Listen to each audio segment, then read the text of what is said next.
Hello there. Welcome back to another episode of Journaling Through Life, Home Edition.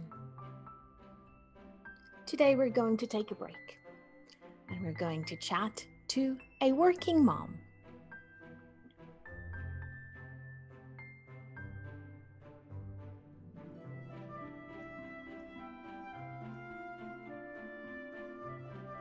And welcome back to another episode of Journaling Through Life Home Edition.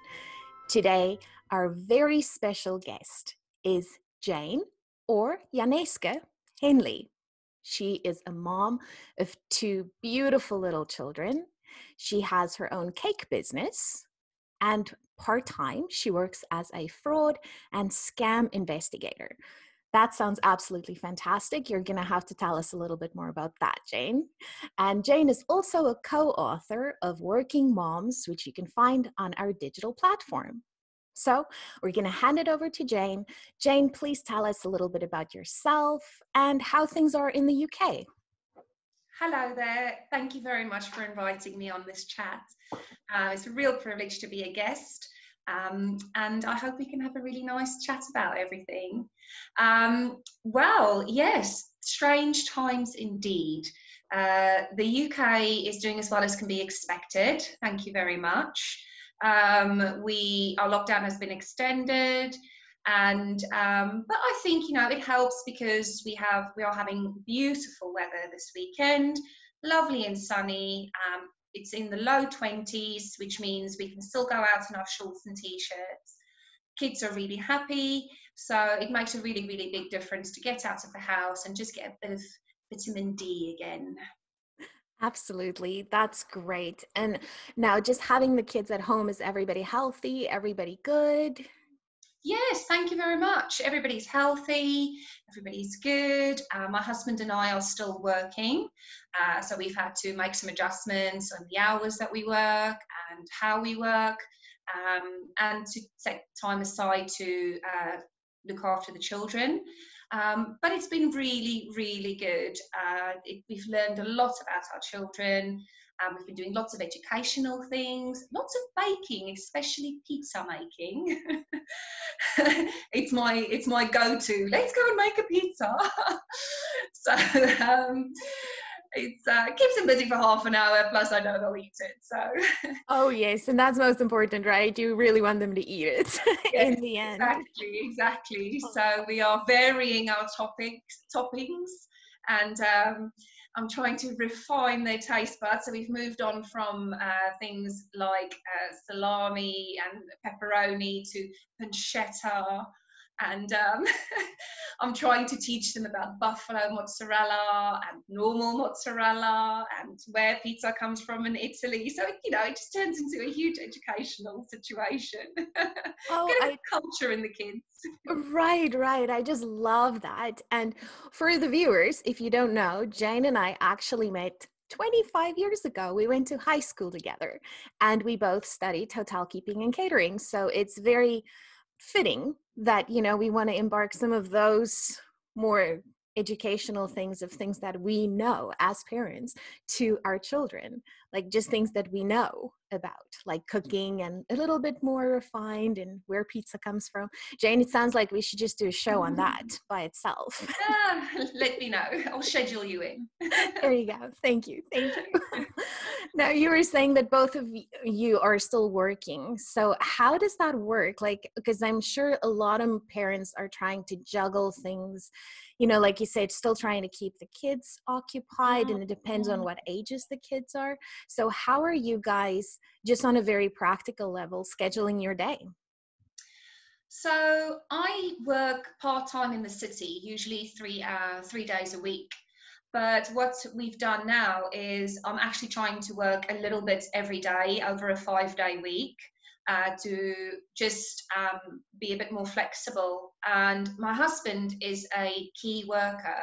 So unfortunately, fortunately, his job takes precedent over mine.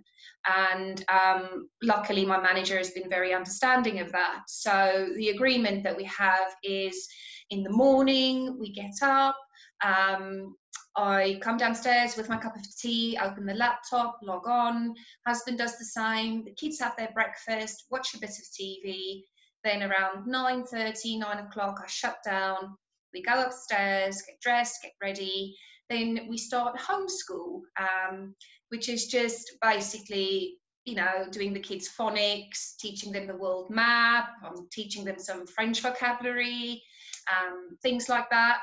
And then we'll come down and have lunch. And then we often go into the garden in the afternoon because it's a bit sunnier and warmer then. And then my husband finishes around 3 or 4 o'clock. I go for a walk for an hour just to have a bit of alone time, clear my head. And he takes over the childcare from there. And then I work until, I would say, from 5, sometimes to 10, sometimes to 8. It just depends how it goes, really. And that's what we do. So my weekends are very precious because it's my downtime. So I don't want to work over a 7-day week. I want to work over a 5-day week, just so that I can switch off as well and not have to worry about logging on later or anything like that.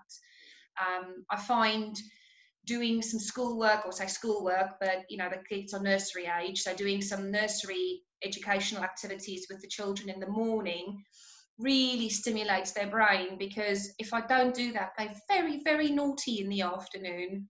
And I think it's because they just crave that mental stimulation. So it's really, this routine has really worked well for us, and I notice the difference when I don't do that. If I think today, oh, do you know what, I can't be bothered to do this with the kids or that with the kids, I'll pay for it in the afternoon because I'll be double naughty. Double naughty. I like that. I like that. Now, what has been your biggest challenge in terms of, like, I'm hearing, the kids have a certain routine. And I spoke about that as well in a previous video, saying that routine creates safety. So it's not necessarily scheduled, because I think previous to this, we were so scheduled. Like, I know for myself and my children, it was, hockey at 5, swimming at 6, music at 7. Like, you just go, go, go, go, go, go, go. Yeah. So now that everything is sort of on pause, that routine is so important. So what has been some of the challenges? And also, how long did it take you guys to find your groove? Was it instant, or did you have to really work and see what happened? Yeah, it was a bit of a trial and error period. I'd say a couple of weeks to really settle into it and to find a rhythm that works for our household.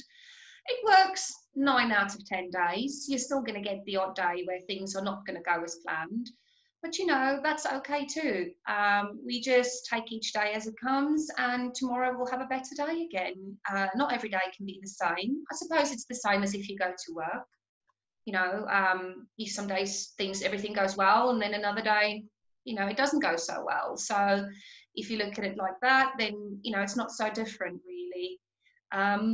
But yeah, it's taken a while, and I think it's okay. I think the most important thing for us is we just keep on being grateful. Just remember to be grateful. It's really hard for us at this time. You do get a little bit down, but a good pick. I just feel very, very grateful at the same time as well, and that's a good mood lifter for me at the moment. Right. And in the journal as well, to your point, to saying that when things go absolutely crazy and, everything is just a circus, and you would like to give tickets to this circus because it's very entertaining on a good day too, right? To remember that it's still time with your kids. So even if it's absolutely ridiculous, like you were saying previously, that relationship, you're starting to get to know a different side of your kids as well, right? To get that sort of balance going, right? I can see, I know that they do a lot at nursery, and I'm very, very happy with the children at nursery. But now that I'm involved in their learning or preschool learning, I can really, really see where they're at. And I can see the progress they make every day when I spend time with them, how they remember things and how we recap. And, I can pick the fruits of my labor, because and it's just wonderful. It's really wonderful to see the input that you give.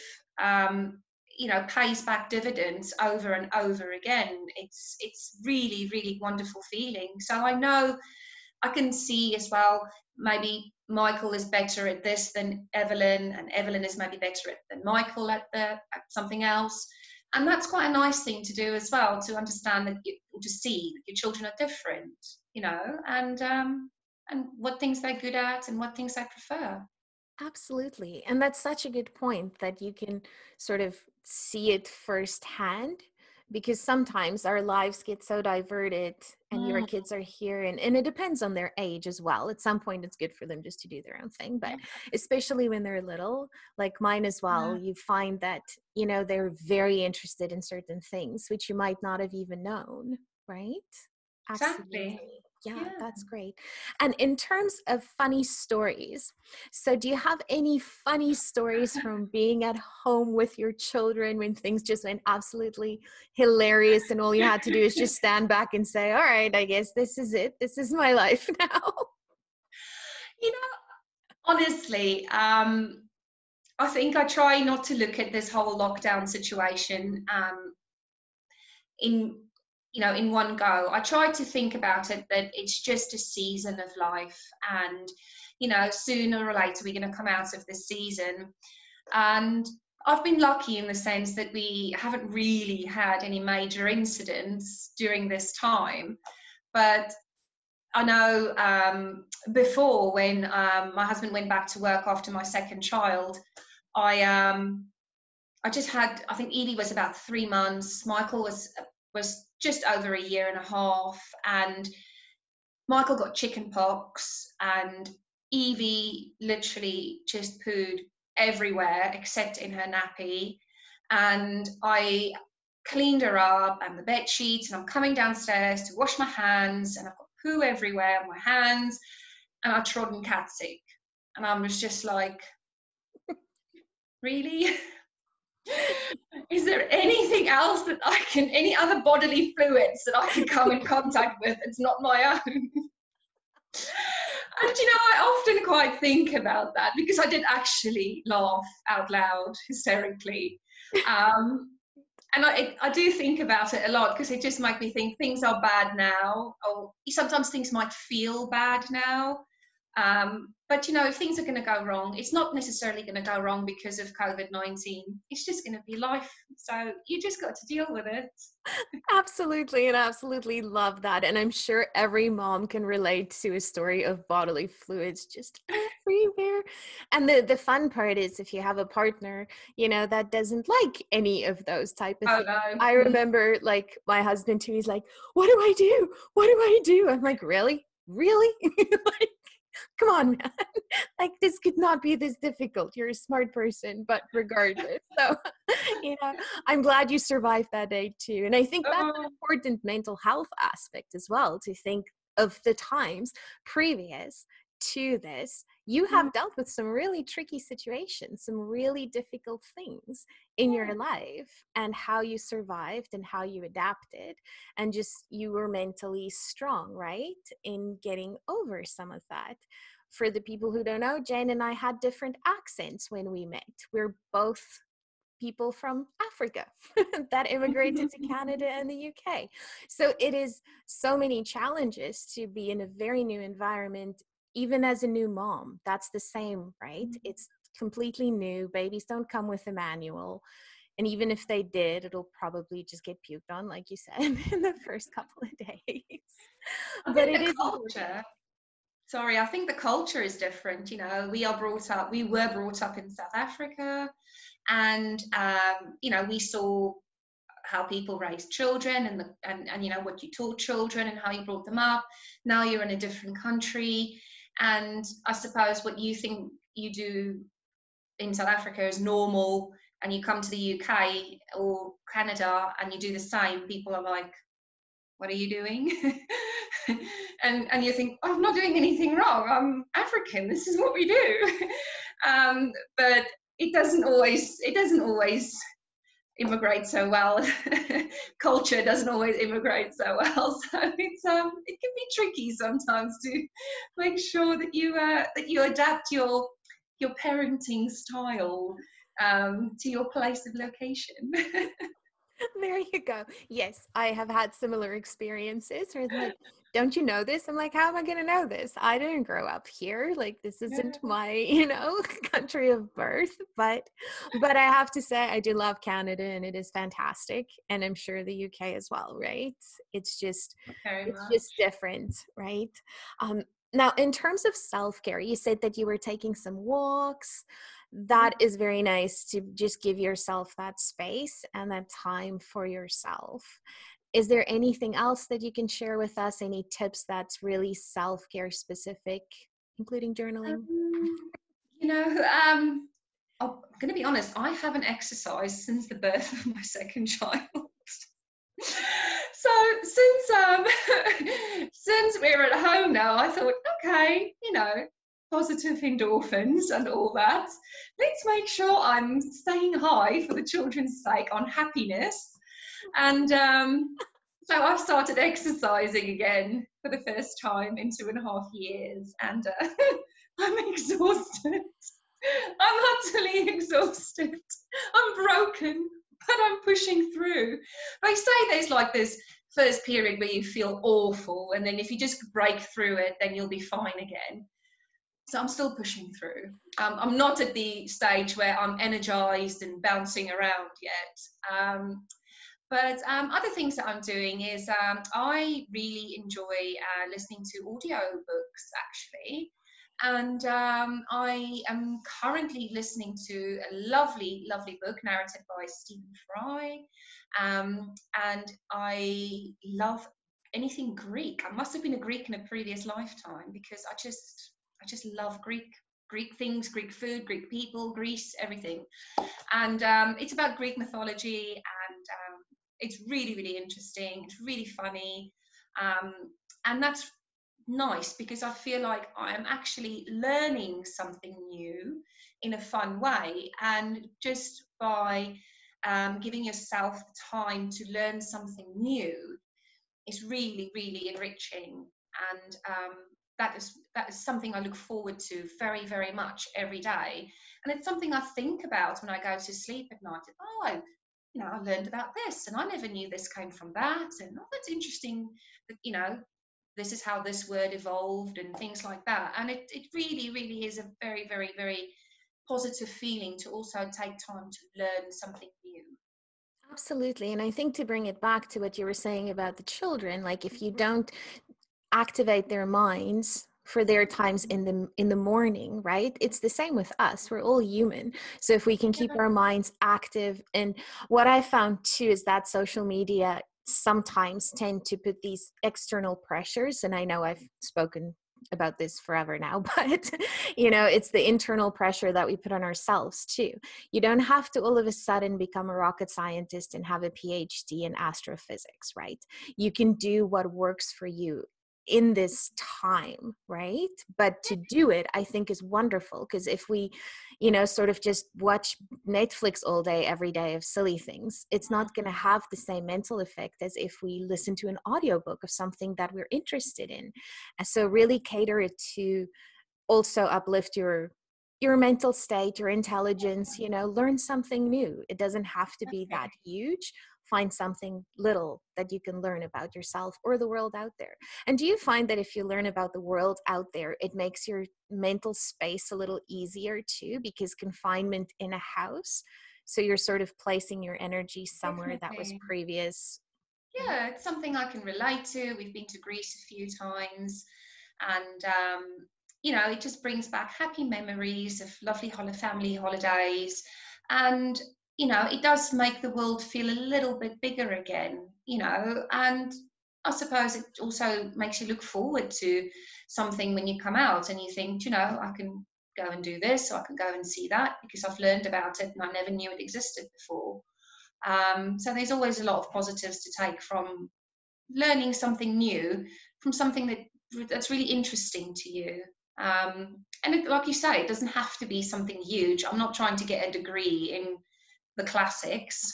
I'm basically, I'm just, I've always loved Greece. So I happened upon a book and it's really worked for me. So I'm looking forward to something else.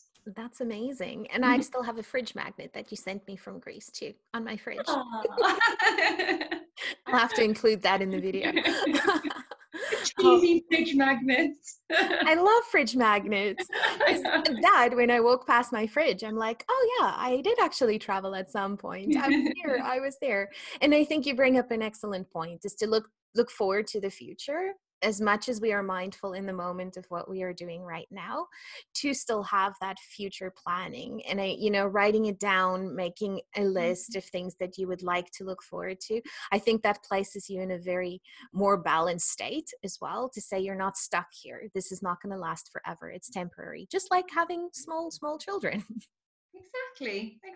And I think I've been doing a bit of journaling as well. And, I think that's really helped me, in the sense that there is stress, there is anxiety, there is worry. And it's very difficult to find in these times with lockdown, to find a good outlet for those types of feelings, because you can never really escape where you're currently at. But with the journaling, I think it's helped me to just put down what I'm feeling at this point in time. It's given me the option to reflect on it and put my mind at ease. So when I go to sleep at night, it's not the last thing I think about. The thing that worries me, or the things that's causing me stress or anxiety, is not it's not the last thing I think about when I go to sleep, because I've dealt with it. Absolutely. So do you journal right before you go to bed? No, but sort of not necessarily just before I go to bed. I sort of like late afternoon, but sometimes in the morning as well. And it helps me to just work through the motions there and then.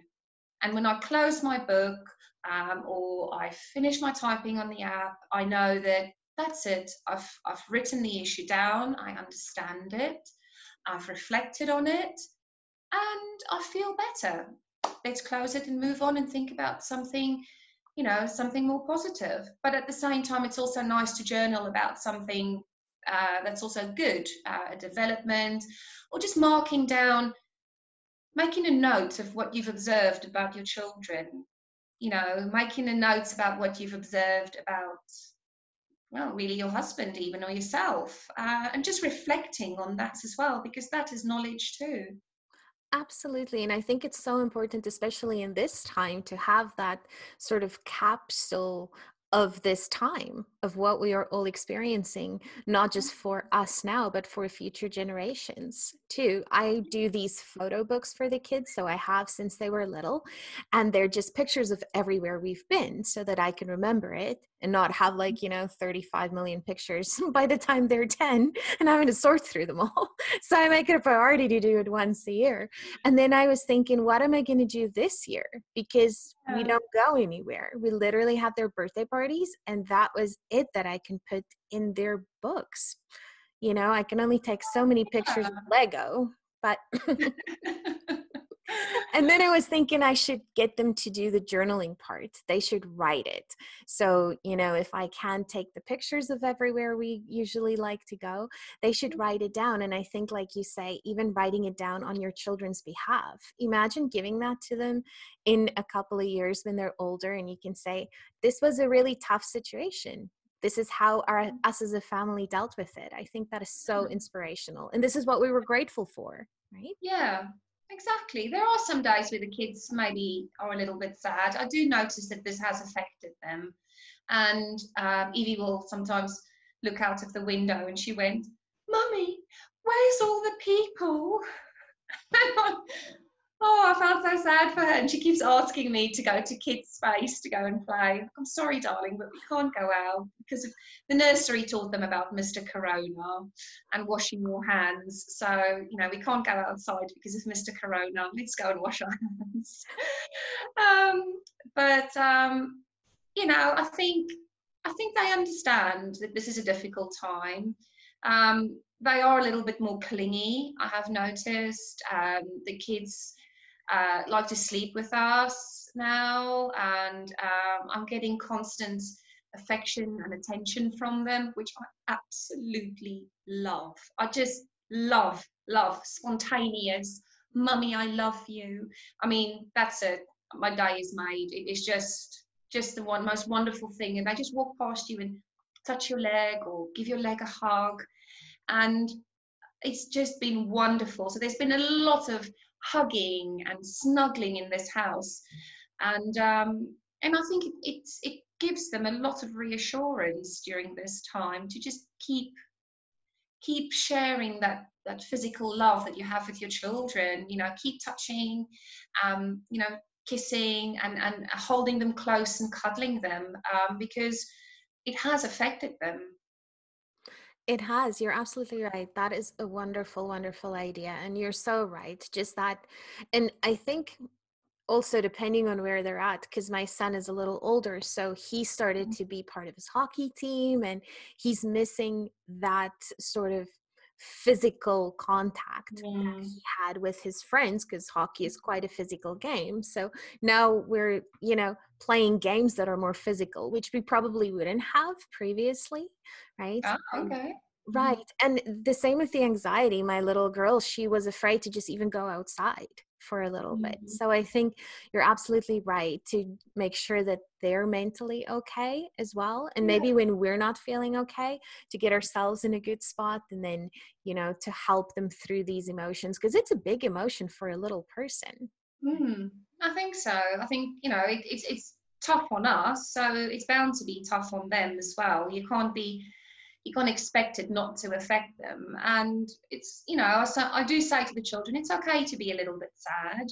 It's okay to be a little bit angry. It's okay to miss people. But, you know, just remember, this is not forever. And we've just got to do what we've got to do to help everybody else. And yeah. That's wonderful. Now, have you been using any technology to speak to family or friends? Have they done the virtual play dates or? Yes, no, we have. So my mother-in-law lives about 20 minutes down the road, and she desperately misses the children. So there's been a lot of FaceTime, shall I say, and with my family in South Africa as well. We've had lots of catch-up and chats, and my best friend and I speak pretty much every day. She lives about half an hour away from me, so we pretty much speak every day. She's got a young daughter as well. So yeah, we've been trying to, you know, to make sure we keep contact constantly. I have another friend who's probably going to get a cesarean next week. She's had a little bit of a difficult pregnancy. So from a friend's point of view, it's been quite hard not being able to be there for her, because all I want to do is just hug her and, you know, reassure her, and, you know, all of those things as well. So that's quite hard, not to be with her and to be able to give her the support that she needs during this time. But she's doing very well. She's going to be okay. Everything's going to be fine. And you know, we just trying to share the journey together. You know, we keep regular contact, and kids do FaceTime, and we just try and stay positive for each other. I love that. And it's so good to have that support system and that community to be able to help each other through this, right? Yes, definitely. And now we mentioned that you have a cake business. So can people still order cakes from you? Is that still available? How are you doing that? I wasn't sure in the beginning, to be honest with you, and I did scale down a little bit, just because I think it's wise just to see how the lay of the land is really, and getting enough stock and things like that.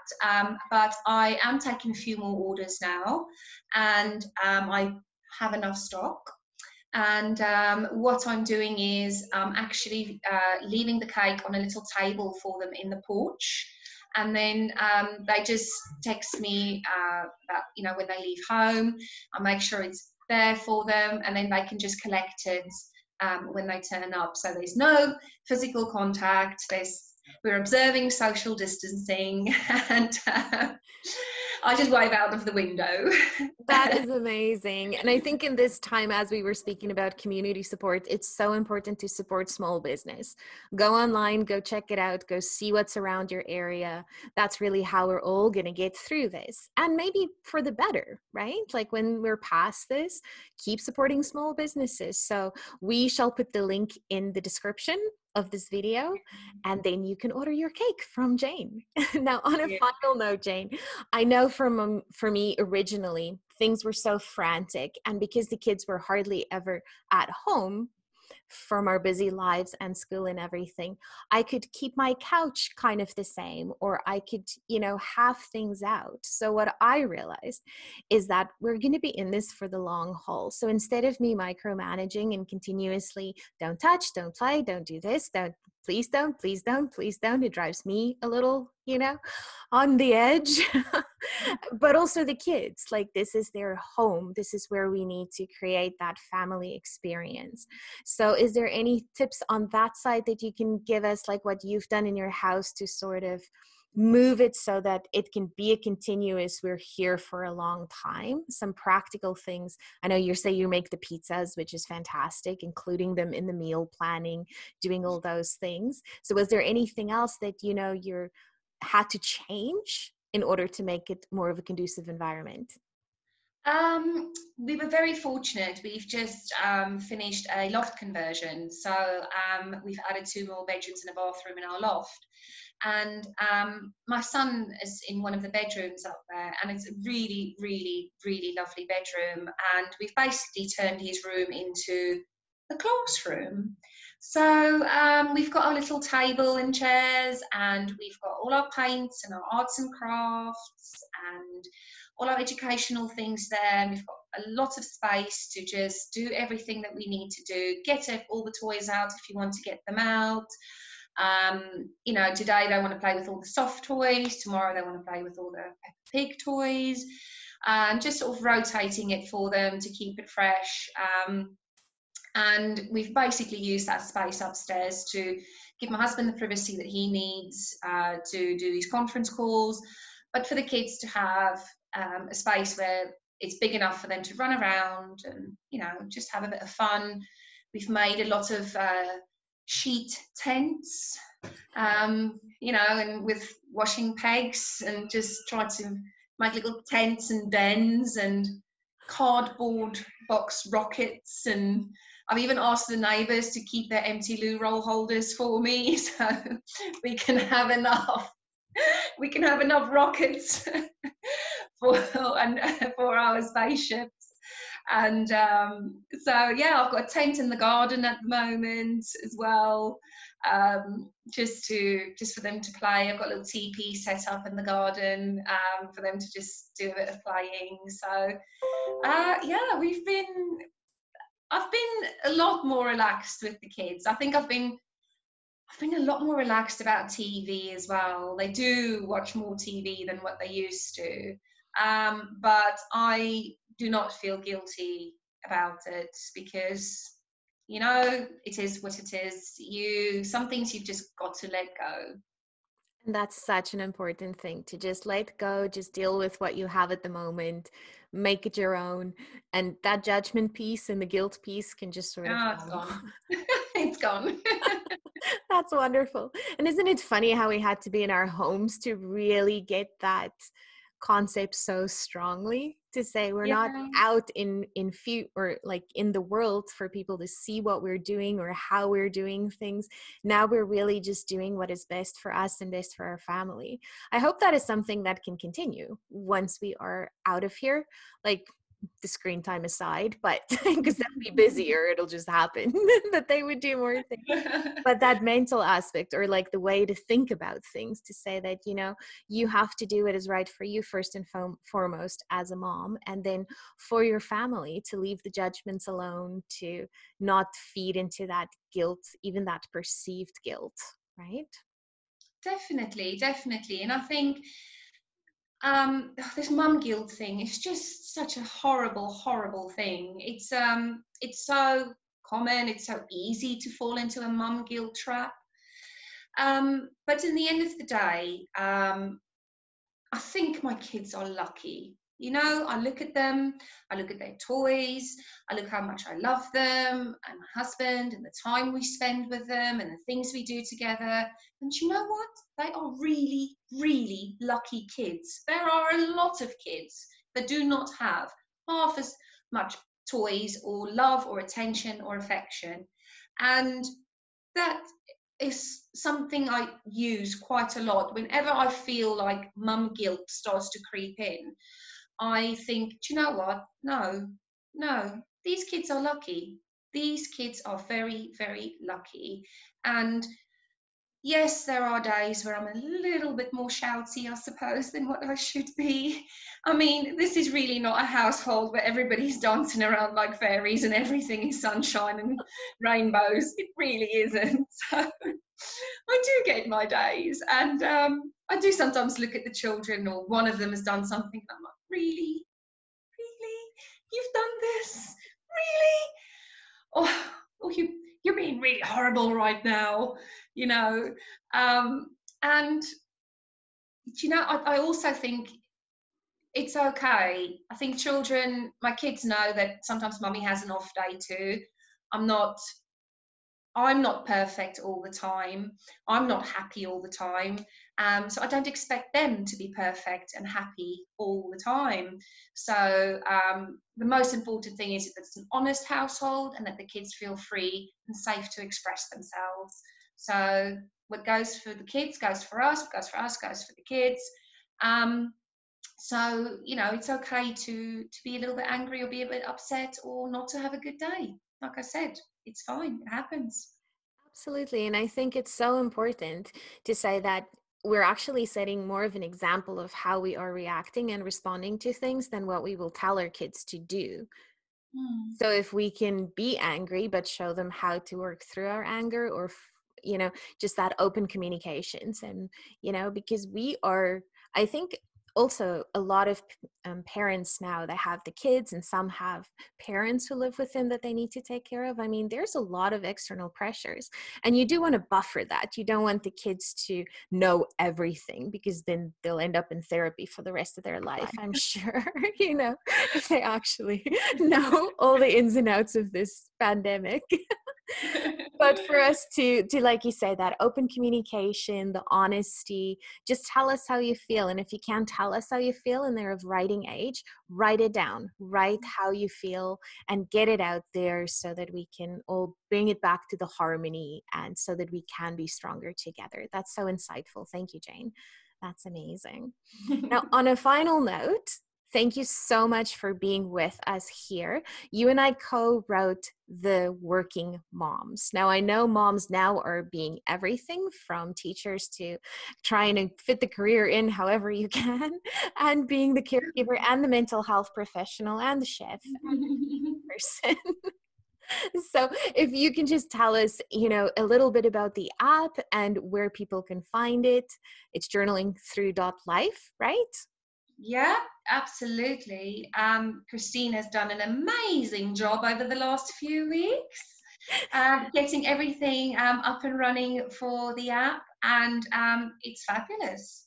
It's dead easy to use. You can obviously carry it around with you, whether you journal on your train journey into work or back from work. I'm actually looking forward to that. When I'm commuting again, I think it might be quite nice for me to just have my phone there and I can do my journaling.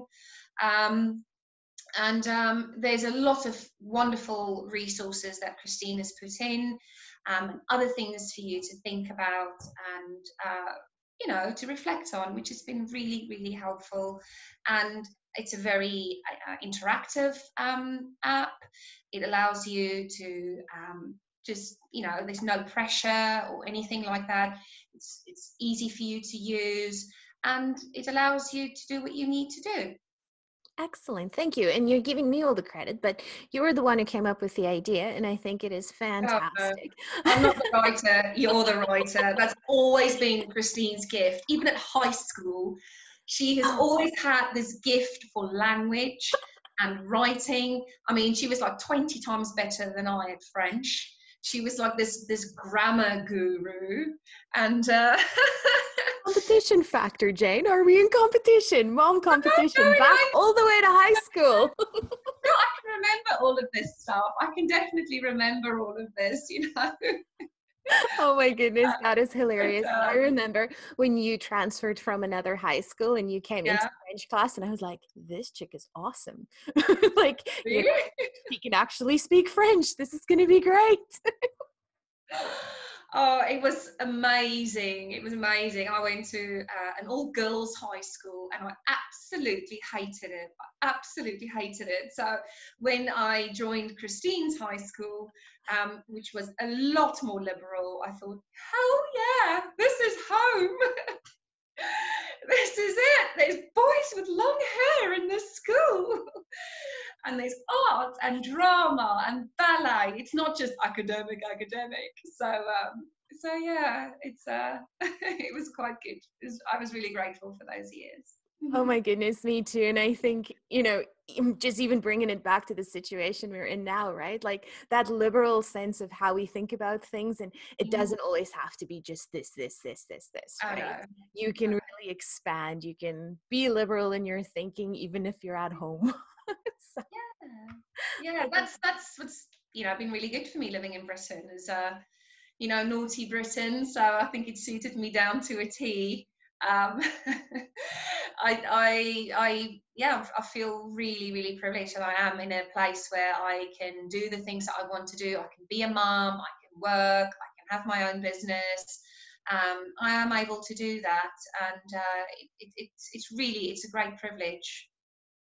absolutely. I feel the same about Canada. I think it's great, and us as moms, how we can live, you know, and it doesn't matter where you are in the world. For everybody who's watching this, you know, make sure that you make the decisions for yourself that help you, that help your family. Take care of yourself regardless of where you are. And if you need to make a decision, then make a decision, right? That is good for you. Yes, definitely. That's great. Well, Jane, thank you so much. This has been an absolute pleasure. Keep safe, keep healthy, and I will post all of the links in the description below where you can get your cake. Maybe we should do a huge celebration cake for when we can get out of here, because that'd be great too. Be maybe a prosecco cake. Do you ship internationally? There's just going to be a lot of booze. I can't wait to have a party. I love it. I love it. Oh, goodness. Well, thank you so much. And also, you can download the app, the Working Moms app that Jane worked just as hard on. Whenever you have your self-care routine, do include journaling in it. It's a fantastic way to get your emotions out, to get a bit of balance, and to keep that cup full so that you can manage everything, your career, yourself, your children, you know, to the best of your ability. So thank you so much, and we will see you next time. Bye-bye.